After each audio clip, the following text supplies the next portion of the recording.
trust me, too much sleep brings poverty. And so you need to sleep less. That doesn't mean you don't dream. But dream is not when you go to bed and you start experiencing those. No, dreaming means vision. And for your vision to be actualized, you need to be awake. You need to have your feet on ground. You need to have your head upright and all of that. Why do you feel that you have to have another business while still retaining your full-time job? My venturing into multiple businesses is not just because I want to make the money. Because how many houses can you stay in? If you like, you build all the billion-dollar houses and drive the best cars. How many of them can you drive? How many of those houses can you be in?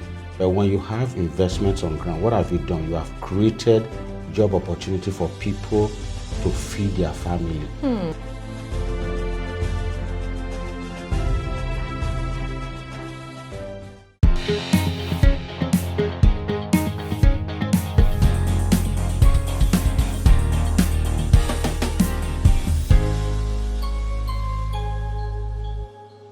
Welcome to another episode of Be Inspired with Ilaje.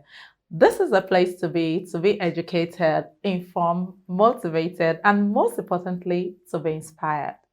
My guest today is Kolade Oyinbo from Ondo State, Ilaje. It's a name that rings bell within the oil and gas industry with over 24 years of experience. He ventured into fund management, championing cooperatives, and changing the dynamic of investment management.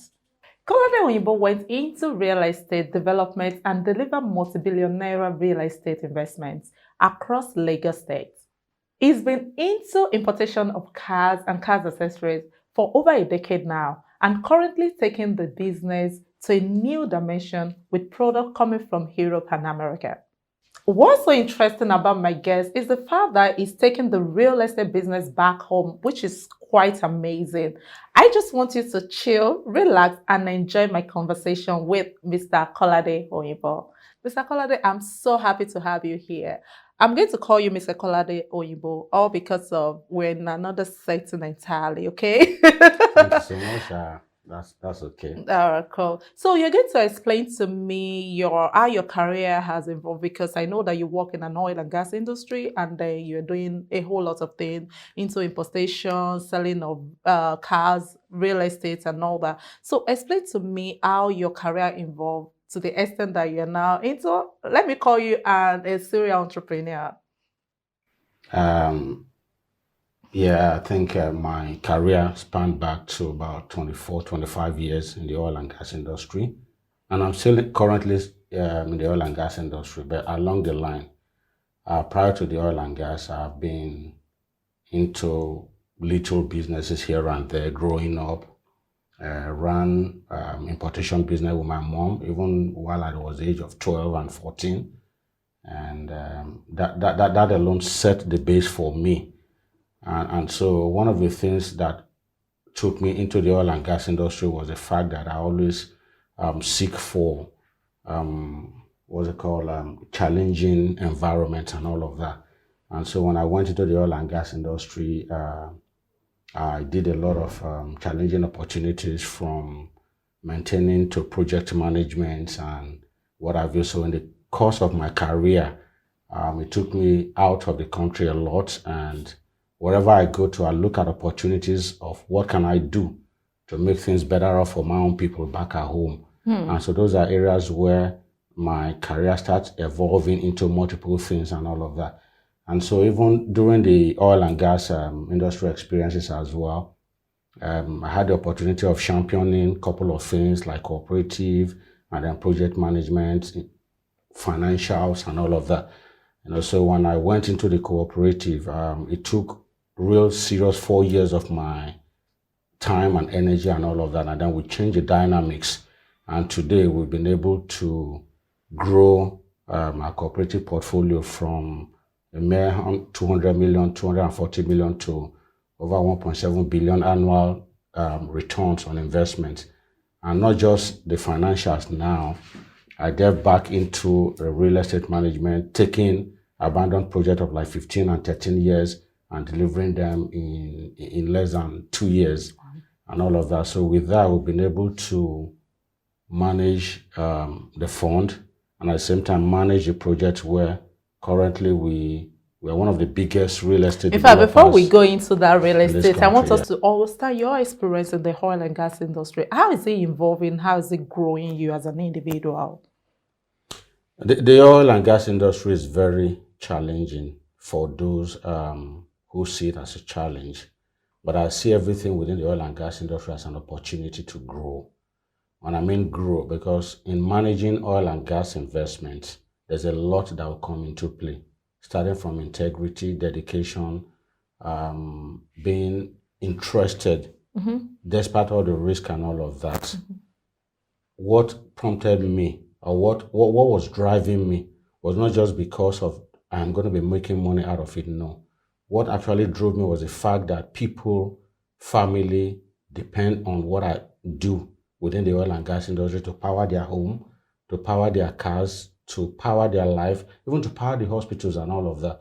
So those are some of the things that drove me to like whatever that I'm doing within the oil and gas industry, I need to get the oil and gas out to make sure people have access to them. So their life that depend on them can be easy based on the availability and affordability and all of that. I don't control the prices, but what I do is with my input, I help to make oil available for people to use. So those are things that drove me specifically, yeah. You said something that I really love, that you think about the people at home, like, because a lot of people actually depend on you. You just have to work hard to ensure that the home front is going on smoothly. That is really amazing. So can you please explain to me, I know that you're still on your full-time job and that you still manage your side business. So while on your full-time job, have you ever feel like, oh, I think this is the time for me to quit? I can't just continue, because I know that there are challenges in when you are working for an organization which you don't have a full control over what they're going to do. So have you ever been in a situation whereby I'm like, Kolade, I think it's time for me to just leave this because I can't deal with it? Yeah, there have been a couple of times that I wanted to throw in the towel. But what were those conditions? It wasn't because I was tired of earning the money, quite all right, the money is good, but just because I felt I need to make a change. And those changes were having their own roadblocks. And I'm not someone who will want to shy away from roadblocks. I would Right. rather want to conquer them. And I was like, if I throw in the towel now, those challenges are still there. Why not do whatever you can within my powers to make sure I solve them? And that was what kept me going. I wasn't bothered much about growth in the industry because that wasn't my focus. My focus is I need to do things to make life easy for everyone. And in turn, those things gave me an advantage of keep going, keep going, keep going. And so not until when there's time, I think I still have a lot to add in there. And when I feel I can't add values anymore, I will just walk away. Right. So meaning what you really care about is adding value and then doing what you feel that's really important. That is good. So another question I want to ask you is, I know that you were a secretary in the company cooperative, then become a president. So why did you go into it? What was the drive? Yeah, so going into cooperative, I know how challenging it is within the financial environment on people's fund and management. So one of the motivating factor was I was on the side watching the whole play out and all of that. And I was like, if I go in there, I can make a change. And so I looked at all our records over years, even when the economy was booming and everything. And then I saw how our fund is being managed. And I feel I could do better. So that was when I now went in and I became the assistant general secretary. And then from there, I went in and became the general secretary. And then I started taking our investment personnel. And in that first year that I came in less than 9 months of my becoming the general secretary, we were able to raise our portfolio from a profit of about 240 million to 699 million. And that's poured me on again. And then the next year, we were able to make about 1.7 billion. I'm talking about people's fund now. And so in managing all of those funds, I looked at all the investment markets. I was combing all the markets and all of that, looking at how to manage those funds. So in fund management, you need to be very quick and very aggressive. And at the same time, you need to be very calculative in terms of risk because the higher the risk, the higher the profit. But however, if you run into a very bad portfolio management, then you remember that you have over 2,000 or 3,000 employees who trusted you with their fund. Right. And then if it goes down the drain, man, those are really, really high risk. So what I did was I looked at all of them, did all the risk analysis, went through Security and Exchange Commission, make sure all our fund managers are certified and regulated. And then I started going into an aggressive investment management. And so that again now spurred me on. I was like, okay, if I can do this as a general secretary, why can I not do it on the bigger platform as a president of the cooperative? And then that was when I assumed the position of the president, and it has actually helped. And then today, based on all of those processes and procedures that we have in place, I don't think we can go down anymore. We are the biggest cooperative right now in the country, and we've been able to use that as well to support other cooperatives, helping them to develop process, develop procedures, look at their portfolio management, and give them an advice on how and where to invest their funds. So that's the little story about me. Yeah, you said something that I also loved about like over 3,000 people put their fund like for you to manage. So it requires integrity. That is very important. So we're going to go on a short break and then we'll be right back.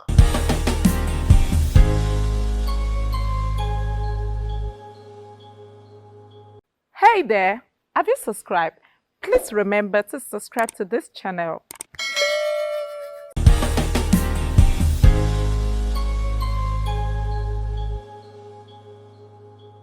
Welcome back to Inspire with me, Wamiela Bute. My guest is still here, Mr. Kolade Oyinbo. You sit back and enjoy the conversation. So, Mr. Kolade, I understand that you're still in the oil and gas industry, your full-time job, and that you have a series of businesses. So, how will you be able to manage that? Can you please explain that to me? It's all about your time management ability. I have everything on schedule. I schedule my time in such a way that it doesn't conflict, and at the same time, I have time for everything. However, one of the things that have worked best for me is delegation through trusted people, because first you have to trust, right? And then two, you now delegate, and then when you delegate, and then you put processes in place to get a feedback with timing, and so those time feedback shows when results have been achieved, and then expectations, and then what is delivered back to you. So my personal businesses and my work in the oil and gas industry has never conflicted. There's always a time for each and every one of them. I have break time, though sometimes I work very late, which is my normal personal time that I'm supposed to use to sleep and all of that. But trust me, too much sleep brings poverty. And so you need to sleep less. That doesn't mean you don't dream. But dream is not when you go to bed and you start experiencing those. No, dreaming means vision.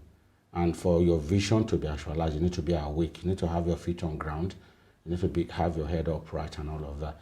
So on a daily basis, I have my notebook. There's nothing I can do without it, either through my phone notes or my notebook written. I still go back to the analog style. I write things that I want to do and accomplish them, who needs to do them, when, phone numbers, contacts, and all of that. And then at the end of the day, like a checklist, I go through them and I check them up until I get results. If I don't, I transfer them to the next day. Some of them, they run parallel, just like the way we run Microsoft project. Some are start to start, some are start to finish, while some are, they all run together concurrently. So life in the oil and gas, life in the business, they all run parallel, they run together. So for me, I will ask, I'm sure there's not too much question to ask. Working in an oil and gas, know that, okay, you earn more than an average Nigerian. And there's some people feel that being in that kind of organization, you shouldn't be venturing into another business. You should just focus on that. So Why do you feel that you have to have another business while still retain your full-time job? So now look at it this way. You earn all the money within the oil and gas industry. What do? You put them into an investment portfolio, and then the money keep growing. At the end of the day, what do you do with the money? So my venturing into multiple businesses is not just because I want to make the money. Because how many houses can you stay in? If you like, you build all the billion-dollar houses and drive the best cars. How many of them can you drive? How many of those houses can you be in? But when you have investments on ground, what have you done? You have created job opportunity for people to feed their family. So one of the things driving me in all of this is not just because I want to make so much money. No, I'm creating employment opportunity for people. Right now, we are into building a hotel. And that hotel on the minimum is going to employ nothing less than 50 people to 60 people. That's my strategy and target. Our car business, I have people doing the delivery, I have people selling them, and then we sell into lube oil, and there are people working in all of that sector. Now, take for example, we're developing a real estate. In the construction of that real estate, is going to employ nothing less than 100 to 200 workers from all the artisans, the bricklayers, the carpentry, the iron benders, the architects. What can you think of? So if you're not doing all of this, you heap the money somewhere. What value is it going to be to you? But when you take the money and begin to develop one or two things, you're spreading opportunity for people to work and feed their family and grow. So you're creating a career for people as well. So I feel that what makes it a lot easier for you is what you mentioned earlier, that knowing going in an environment whereby your parents were also into business, doing something that actually I want to believe that that's one of the things that actually motivates you to venture into business. Am I correct, sir? To an extent, but you have to have it in you first. Because I wasn't the only one born into my family. Right. But I was the one who picked up from where my mom was running it. And I was running with her. So at that tender age, I wasn't running it for profit. I was running it because I wanted my mom to succeed. And I supported her and I took over her business. Eventually, when she got of age, where she couldn't, we started through Cotonou. We were importing alcohol, beverages, and all of that. And then from there, we started importing cigarettes, like St. Moritz and Benson and Hedges. Then they were, not very easy to find in Nigeria. So those were areas where I started running the business without going to Cotonou, going to Port Novo and all of that, buying them. And then we were even importing, used clothing. They call them okrika or bale and all of that. Right. I remember okrika though. So those were things that drove my passion. And even all of that I was doing, she wasn't giving me any money. I wasn't on salary. I feed just like every other child in the house. I go to normal school just like every other child in the house. Right. But still, I had that passion that, this is our family business. We need to grow it. And all of that has evolved into what I am today. Wow. I learned a lot from there, because sometimes you run into risk. Oh, God. There are times you go to Cotonou and all of that, you have to wear like two shorts. One underneath where you hide your money and the one on top, or else somebody will pick your pocket and the money is gone. So those were some of the risks we ran into. And they built me up knowing fully well that there must be a way of making all of this succeed. And those ways, sometimes you go to the Cotonou or somewhere you go buy your business and all of that. I will exhaust my money. I won't even have money to sleep in the hotel or anywhere. I will sleep in a car park, and I will join those vehicles that are coming back because I don't even have money for transportation, just to maximize profit. So I'm not saying that's the best thing to do. However, there's a lot of learning curve. You were able to walk your way through the current situation you found yourself. That's correct. And you said something that you try to maximize your profit. That is why you went through those processes. So for the benefit of people that doesn't understand what okrika is a used clothes. So these are the clothes that they import from maybe US, America, or the European countries, and then they send it to Nigeria, and then we buy it and wait, that was common in 80s, 90s, even 20s now anyways. So Mr. Kolade, I'm really enjoying this conversation. So why do you choose that particular business, car accessories, real estate? Why not other businesses? First is the passion. there's absolutely no way I can go into every kind of business except I have an understanding in them. So one of the things that spurred me first into cars was the fact that growing up, we never had a car. And when I see people on their cars, either during rainy season and then we're struggling to find our way and then they go in their family cars and all of that, I was like, well, when I grow up, I want to have a car. Now, in growing up having my own car, what about people who don't have? Are they going through the same thing I went through then psychologically and all of that? Why not help people to get a car at an affordable price and all of that? So those are some of the things that drove my passion into that. And then looking at the economy as well, when things started changing, dollar exchange rate and everything, I was like, wait a minute. Now people can't afford new cars. So what do you think they will do? They will start fixing the old ones to use.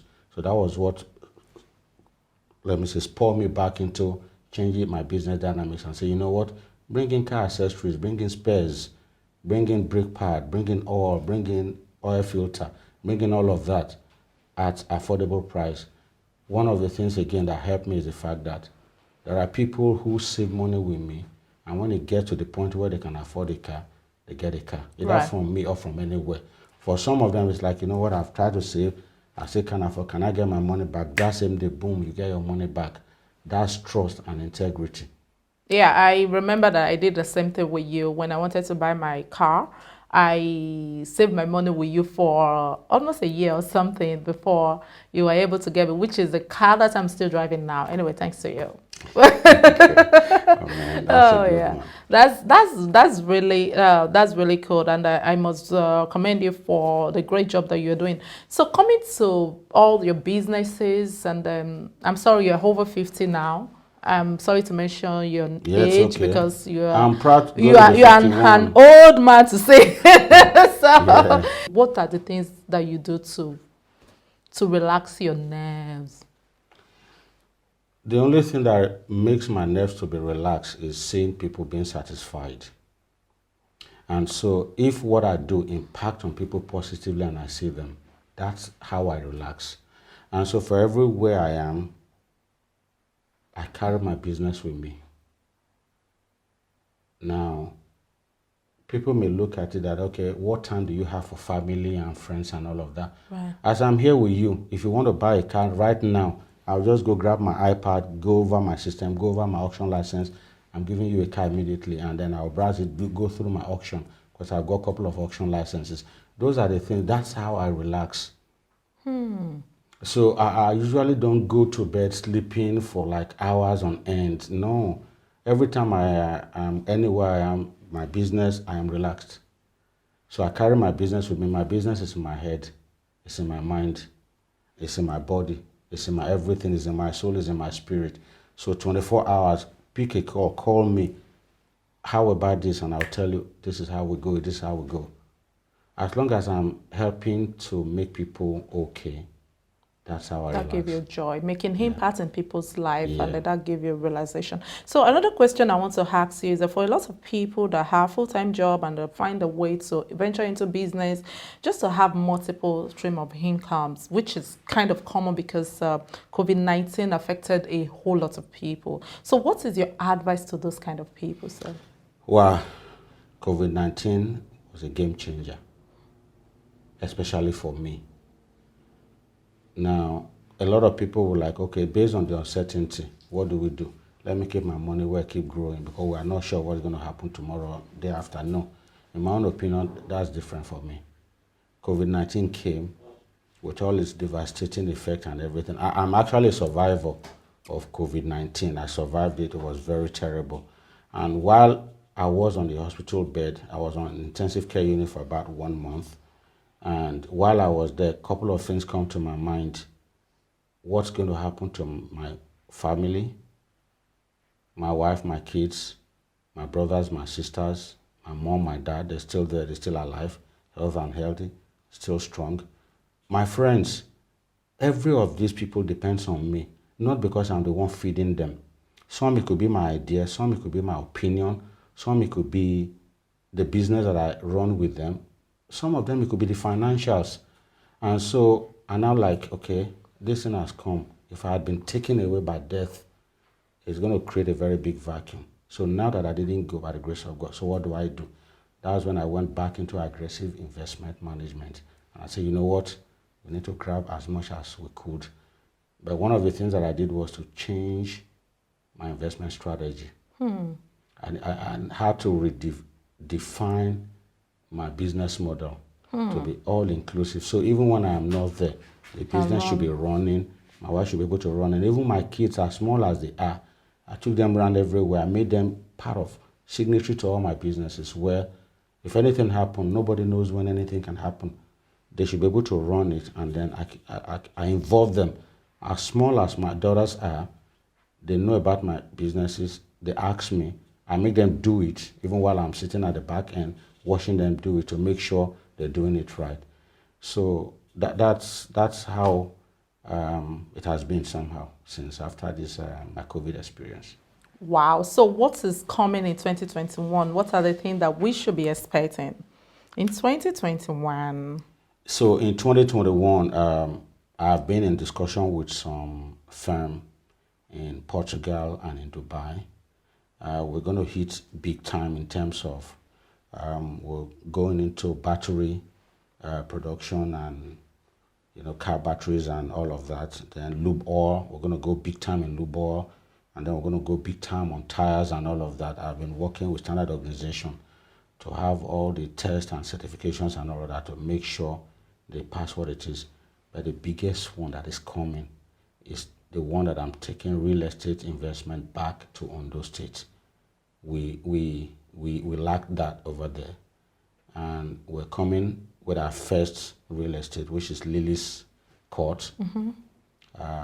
We'll have off plans and people who have already been signing on to it. Sorry, how did you come about the Lily Court? That sounds like your wife's name, right? Yeah, Lily, my wife's name is Linda. So, and I look at it, she's been my strong backbone. And what can I give in return other than the normal love and care that I do? Then I have to institutionalize her name.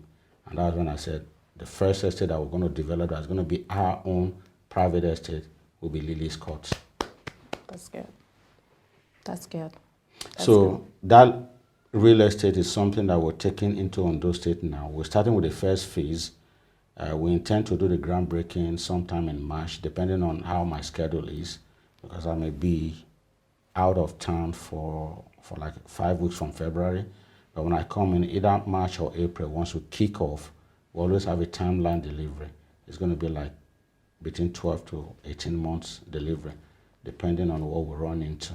And once we finish all of that, before we finish that, we're going to be moving into the next one. And all of these projects, we've done all the approval in Akure. We'll have the CFO for the land. We have the survey approval. The building design approval is currently ongoing. We're having back and forth discussion with the engineers and all of that. Once we have all of that in place, then we're ready to go.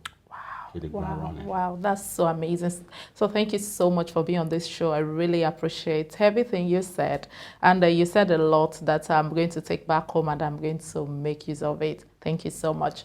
Thank you so much, viewers. I'm sure you grab a lot from this conversation. And you said something that getting to me, that is making an impact, creating job for the community, for people to enjoy. If you have the money, and then you feel that, okay, let me just leave it there. If you understand the heart of business, you might need to venture into something to create job for your community. Let's make an impact in anywhere we found ourselves. I'll see you next time on Be Inspired with Ilaje. Bye for now.